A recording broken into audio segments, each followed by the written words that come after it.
Umutekano n'umunezero ntangereve gusubira kubana namwe banywanyi mukurikira amakuru n'ibiganiro tubandanya gushikiriza imisi yose kuri iyi mbonesha kure y'Umuhuza TV. Ndabahaye ikaze banywanyi mudahwema gukurikira ivyo dushikirize aho muherereye hose, ndabahaye ikaze kandi ndabaramutsa abantu dukurikiye muri mu Burundi, muri mu bice bitandukanye mu gisagara ca Bujumbura ndetse no mu gisagara ca Gitega, ho ni ku migwa mikuru yompi y'u Burundi, ubudandaji ndetse na politike. Ndabaramutsa kandi abaherereye mu ntara zigiye zitandukanye, bari mu bihugu bibanye, bari mu bice bitandukanye ku mugabane wa Afurika, mu c'ubuseruko, mu c'ubumanuko, mu c'uburengero ndetse n'uburaruko. Sinibagiye kandi bari ku migabane ya kure mubandanya gukurikira ivyo dushikiriza. Tubatoreza amakuru havugwa cane ibisata bigiye bitandukanye, hari vyinshi biba vyanditswe bimenyesha amakuru ku mbuga ngurukana bumenyi. Hari amakuru tuba twahaye n'amasoko yacu ari irya nino mu bice bitandukanye kandi no mu nzego nyinshi zigize igihugu c'u Burundi, hari bivugwa cane tangazwa n'abategetsi batandukanye muri muba mwaranyegejwe, sose zigaruka mu bisata bitandukanye mu politike, agateka kazi na muntu, ubutungane, migenzo y'u Burundi n'amakungu n'ibindi byinshi bigiye bitandukanye. Muri uyu mwanya rero tugiye kubagezaho byashikirizwe na President Domitien Ndayizeye, numwe mu bahoze baramutswa Uburundi batarenga babiri bakiriho muri kino gihe. Yamara ubu avuga yuko naho abarundi bo bimusaba atokwemera gusubira kuba umukuru w'igihugu, aho yagize ati muri bino bihugu vyacu biracagoye yuko uwutwara ashira abantu ku murongo wo gukurikiza amategeko agahagararira inyungu rusange, kuko abantu bifuza gutunga n'ingoga bagaca mu nzira zitemewe, ngo bakoze ko bakavyura umugara. Niko ubwiwe yoba yashikirije mu kiganiro yoba yagiranye na radio Ijwi rya Amerika. Turaza kugaruka ko mu vyo yashikirije mukaza kubikurikira muri aya makuru ku buryo burambuye. Siyo nkuru gusa tuza gushikiriza ko, ahubwo hari n'ibindi bitandukanye ko twabateguriye mu bisata bigiye bitandukanye. Ndagusaba kugira aho uherereye hose, niba ari ubwa mbere utwumvirije canke utari wabikora, ufyonde kuri subscribe, aho rero curonka amakuru n'ibiganiro dushikiriza uri mu bambere. Ni hamande y'ijambo Umuhuza TV musi y'ivideo, nafyonde ku gakengere kugira ngo uje ubona notification y'amakuru canke ibiganiro tuba twashizeho biragushikire uri mu bambere. Ndaguhaye ekaze. Domitien Ndayizeye yatwaye Uburundi imyaka 2 amezi 3 n'imisi 27, hari kuva ku itariki ya 30 y'ukwezi kwa kane 2023 gushika ku itariki 26 z'ukwezi k'umunani umwaka 2025. Nyuma y'amezi 18 yari amaze aricegera ca Major Pierre Buyoya.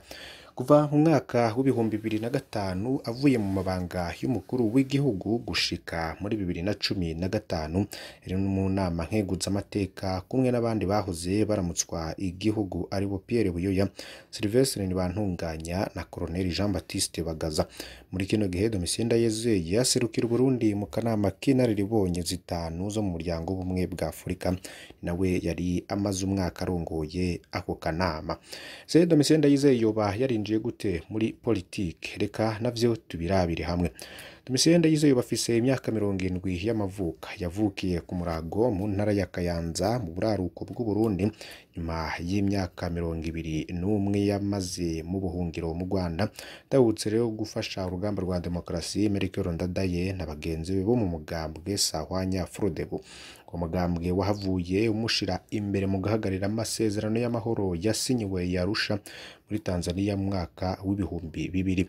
Ubutegetsi bwiwe Domitien Ndayizeye yasanga ivyo yari yishinze nka vyose yarabishitse ko, ariko akagira ati ndituza ikintu kimwe rudende, kuba navuye ku butegetsi ntashikanye gatorwasa mu basinya amasezerano yo guhagarika intambara, naho nari nagerageje kumurondera bikanka.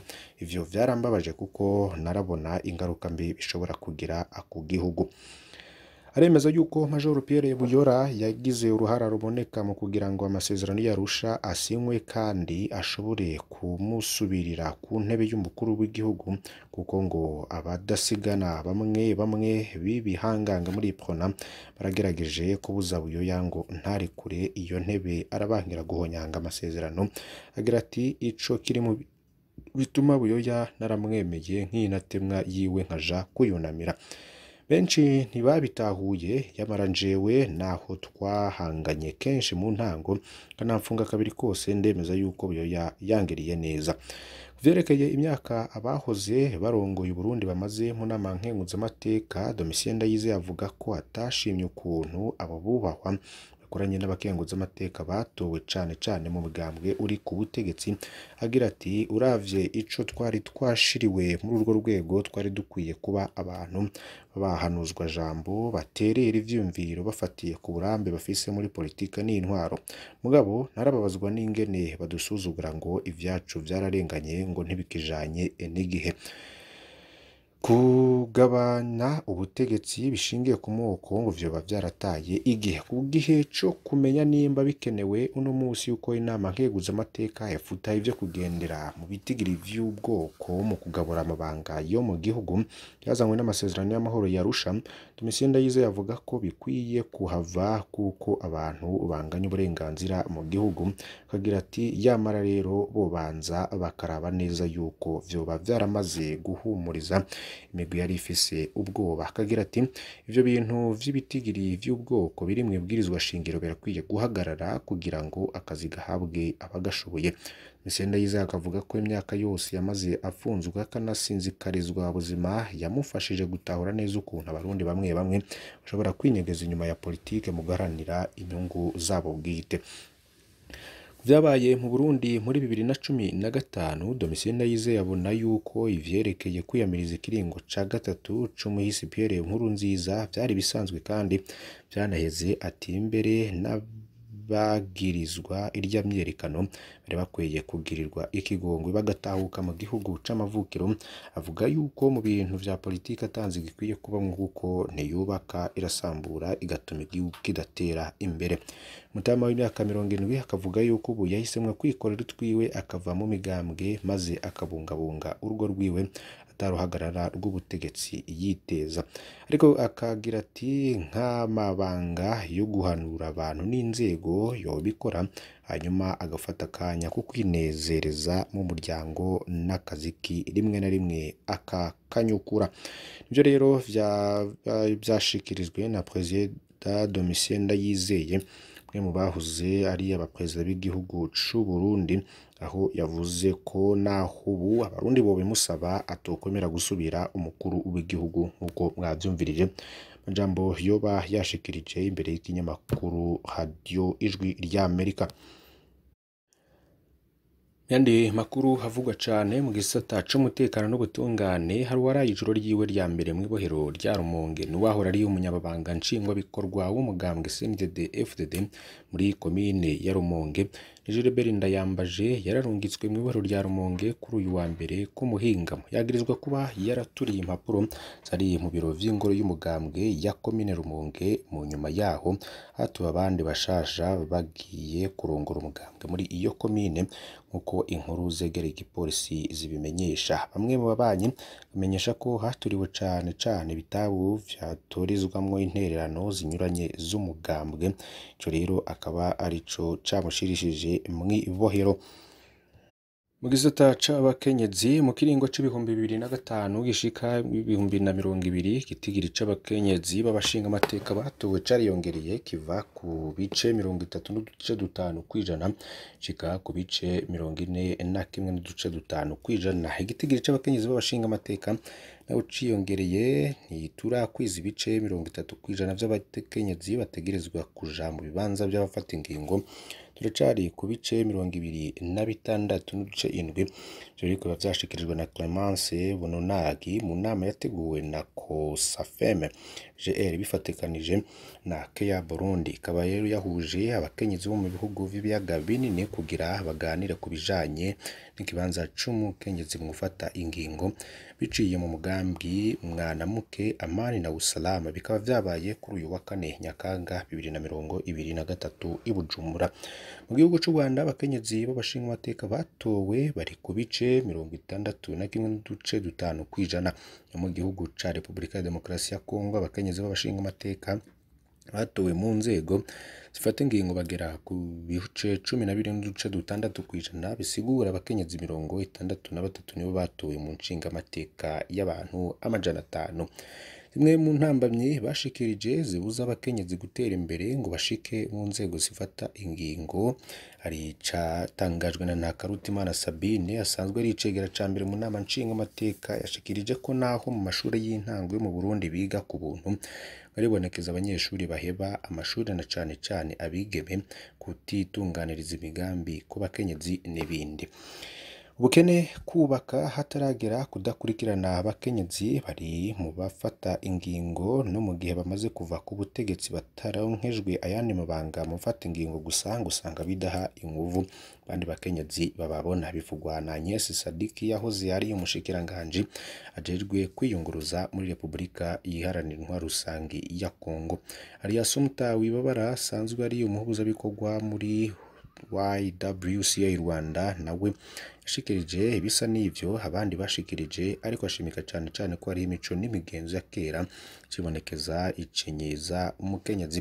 Bimwe rero mu byashikirijwe bokorera ko vyofasha umukenyezi gushika mu kibanza cyo gufata ingingo harimo kubahiriza ibitigiri vyagenwe kujamwa abakenyezi mu buzi bwose no kubakarihiriza ubumenyi mu bijanye no gufata ingingo aho baherereye ari ugushira inguvu mu kurwanya amabi yafatiye ku gitsina cane cane mu mashuri hongere kandi hafatwa ingingo kugira abigeme bavyariye ku ntebe y'ishure ntibahagarike ishure burundu kuko benshi iyo bibarutse ni ibagaruka kw'ishure. Hari ugutera intege abakenyezi b'imboneza kugira ngo babandanye baba akarorero keza mu kibano hatibagiwe ko bakwiye kuza baritaba ibinyamakuru kugira ngo bashingire intahe abandi bakenyezi.